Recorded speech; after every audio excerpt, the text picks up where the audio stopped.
mengendalikan penularan. Nah, ketika kita bicara penularan maka harus melampaui peraturan. Tapi bicara tentang tanggung jawab kemanusiaan. Jadi ketika saat ini kita digariskan untuk melakukan PPKM, diperlukan kerja bersama dari semua pihak. Dan apa yang kita lihat hari ini adalah efek dari aktivitas yang terjadi 10 sampai 14 hari yang lalu. Jadi ketika 5 hari ini kita mengajak seluruh masyarakat untuk mengurangi kegiatan di luar rumah, maka hasilnya tidak mungkin terlihat sekarang. Hasilnya baru terlihat nanti 10 hari dari mendatang. Jadi hari-hari ini kita bekerja, mengurangi aktivitas, mengkampanyekan, tapi jangan harap hasilnya terlihat sekarang. Ya. Bahkan sekarang Mas Budiman hari ini Jakarta masuk angka psikologis, yaitu 100.000 kasus tercapai sesuai dengan yang diprediksikan bahwa ya kita ada 100.000 kasus aktif hari ini. Jadi saya ingin sampaikan kepada semua bahwa yang kita kerjakan hari ini baru terlihat di dalam indikator itu 10 hingga 14 hari yang akan datang. Jadi jika sekarang belum lihat, karena memang angka hari ini adalah angka peristiwa yang penularannya 10 hari 14 hari yang lalu. Ya. Jadi Mas Budiman, kita perlu sabar. Sabar itu artinya yuk kita bertahan di rumah. Yuk kita tidak bepergian, yuk menjauhi kerumunan. Jadi bentuk kesabarannya itu. Dari itu nanti insya Allah angkanya akan bisa lebih baik. Insya Allah yang tertular lebih sedikit, yang harus dirawat menjadi lebih sedikit. Oke, baik. Mas Anies, jadi memang PPKM adalah upaya untuk membatasi orang agar stay at home, bekerja juga dari rumah. Sejauh ini evaluasi dari Mas Anies kendala di Jakarta dalam penegakan aturan PPKM seperti apa, Mas Anies? Nomor satu masih banyak perusahaan-perusahaan yang tetap mengharuskan karyawannya untuk bekerja, walaupun perusahaan itu tidak termasuk di dalam kategori yang disusun oleh pemerintah sebagai sektor kritikal dan esensial. Dan para pegawai ini pasti nurut dengan aturan pemerintah, aturan perusahaan. Dan itu saya mengajak kepada semua pihak manajemen, pemilik perusahaan, mari kita ambil sikap tanggung jawab. Jangan sampai pemiliknya top manajemen yang bekerja di rumah, tapi karyawannya disuruh bekerja di kantor, sehingga mengambil risiko ini. Nah, itulah sebabnya tadi saya katakan, Mas Budiman, ini bukan sekedar aturan, tapi ini soal tanggung jawab kemanusiaan. Apakah Anda melindungi karyawan Anda? Apakah Anda membiarkan karyawan Anda terpapar pada risiko? Nah, yang banyak ditemui di Jakarta situasi itu. Lalu yang kedua, kesadaran kita harus kita bangun sama-sama bahwa ini bukan untuk mengosongkan jalan-jalan di Jakarta. Jadi fokus pembicaraannya bukan pada jalan yang ditutup mana, jalan yang dibuka di mana, karena ini bukan wadah karnaval lalu ada penutupan jalan. Ini adalah untuk membuat mari kita semua berada di rumah. Jadi menurut saya kita harus dorong kampanye bersama-sama kesadaran bahwa ini adalah soal menyelamatkan manusia, menyelamatkan warga, bukan sekedar soal aturan ditaati dan tidak. Karena kalau mau cari peluang dari aturan apapun bisa dicari celahnya, pasti bisa cari celahnya. Dan kita menyekat dimanapun pasti bisa cari jalan tikusnya.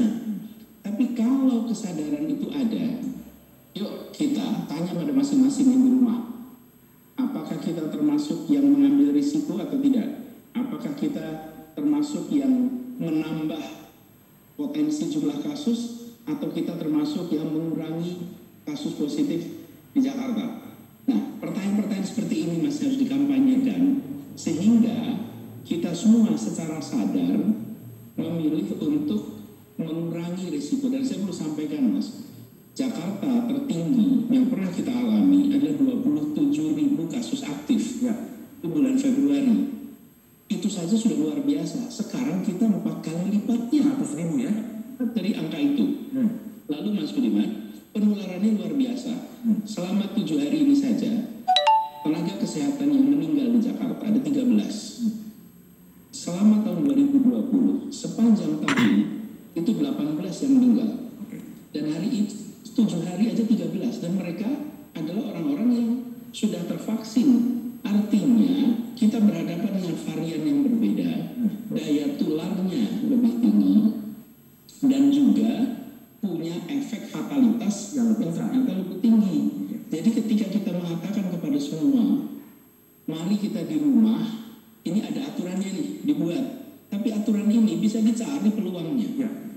Penyekatan bisa dicari jalannya. Baik. Kita sadari, jangan ambil risiko itu, lindungi diri sendiri, lindungi keluarga. Baik, oke, Mas Amis, saya pindah ke Kang Ridwan Kamil, Gubernur Jawa Barat. Kang Ridwan, kalau di Jawa Barat, gimana evaluasi 5 hari pemberlakuan PPKM darurat di Provinsi Jawa Barat? Ya, Mas Budiman, secara umum hampir sama apa yang disampaikan Pak Anies. Tapi saya refleksikan sedikit evaluasi. Ini kalau 2020, Mas Budiman, kita itu fokus mengendalikan pandemi saja, ya, dengan segala dinamikanya.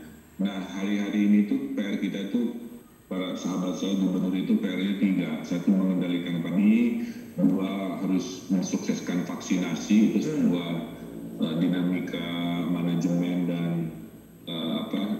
front edukasi yang biasa tidak mudah. Yang ketiga juga pemulihan ekonomi kan. Nah, ini 3 urusan ini silih berganti menjadi agenda harian kami, khususnya di Jawa Barat. Nah, Jawa Barat sendiri kan secara geografis itu terdiri dari sebagian bergabung di Jabodetabek, kira-kira begitu ya. Sehingga atensi saya sangat khusus, maka saya mendukung apa yang dilaksanakan oleh Pak Anies Baswedan dalam kaitan kantor-kantor yang di Jakarta juga agar lebih mengikuti apa yang sudah diarahkan oleh Pak Anies, karena saya lihat di Bekasi misalkan evaluasi 3 hari itu masih ramai. Semua yang dirazia Mas Anies rata-rata alasannya disuruh bosnya untuk tetap bekerja di arah cara lah, kira-kira begitu. Jadi kalau tidak dari perusahaannya taat, itu berimbas pada buruh dan karyawannya yang memang takut sama bosnya lah, kira-kira begitu ya. Nah, tadi kita koordinasi dengan Pak Luhut juga untuk menguatkan karena tafsir-tafsir Mas Budiman, apa itu sektor esensial, tidak esensial. Padahal walaupun esensial, ada juga yang sebenarnya bisa dikerjakan secara digital. Dia tidak bersentuhan dengan pelayanan publik secara fisik. Jadi secara kategori epidemiologis sebenarnya dia harusnya work from home, kira-kira begitu. Nah, itu juga terjadi. Nah, kemudian juga di Jawa Barat itu kita masih belum memuaskan dari sisi penurunan mobilitas. Khususnya di Jawa Barat Utara. Kenapa? Karena Jawa Barat Utara itu mayoritas adalah industri-industri, yang hampir 60% kan industri ada di Indonesia itu adanya di barat.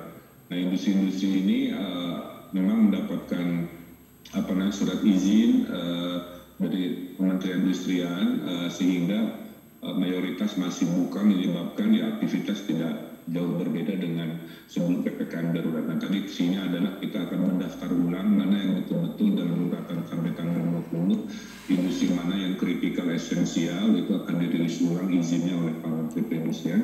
Nah, mudah-mudahan dari itu kami bisa menurunkan. Karena kondisinya 20%, minus 20% penurunannya itu. Padahal idealnya kita minimal 30, idealnya setengah dari pergerakan penduduk Jawa Barat yang 50 juta itu bisa ketekan. Nah, kemudian juga yang terbesar memang dalam 4 hari ini adalah mengedukasi masyarakat. Kan udah capek Mas, udah bosan.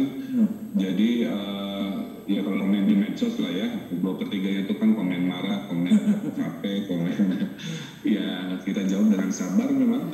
Saya kira pemimpin yang dites COVID ini ya kesabarannya juga harus diperluas lah ya.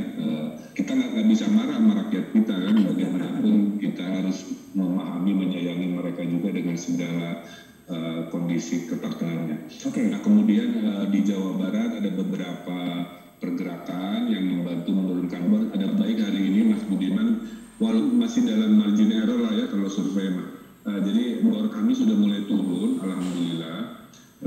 Ya mungkin. Kang Emil, nanti soal bor kita bahas di segmen berikutnya ya. Kita pindah dulu ke PPKM. Mas Ganjar, kalau Jawa Tengah? Saya kira itu. Oke, kalau Jawa Tengah gimana? Tingkat kepatuhan warga Jateng terhadap PPKM darurat seperti apa evaluasinya? Ya, sampai dengan hari ini ya masih suasana ice breaking lah gitu. ice breaking. Ice breaking. Kita mencoba untuk mensosialisasikan, saya kira sama, mau DKI mau Jabar sama, terus-terusan meskipun lagunya ini lagu lama, ini kaset lama kita ulang.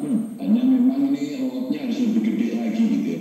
Tapi ice breakingnya kita lakukan. Kalau kita melihat kemarin rapat dengan Menko Jawa Tengah sih belum tertib amat gitu. Karena kita melihat iya tingkat pergerakan manusianya masih cukup rendah begitu ya. Mereka belum berkurang banyak gitu. Artinya masih banyak yang berjalan-jalan dan itu kita hanya turun sekitar 16%, padahal targetnya kan 30%. Nah ini masih banyak orang yang saya kira sama kelakuannya masih mau ke sana ke sini. Oh ada aturannya toh gitu. Sehingga kalau setiap hari saya bersepeda keliling terus kemudian di pasar terus kemudian masuk di warung-warung gitu, mereka rata-rata yang belum kita masih butuh waktu lagi.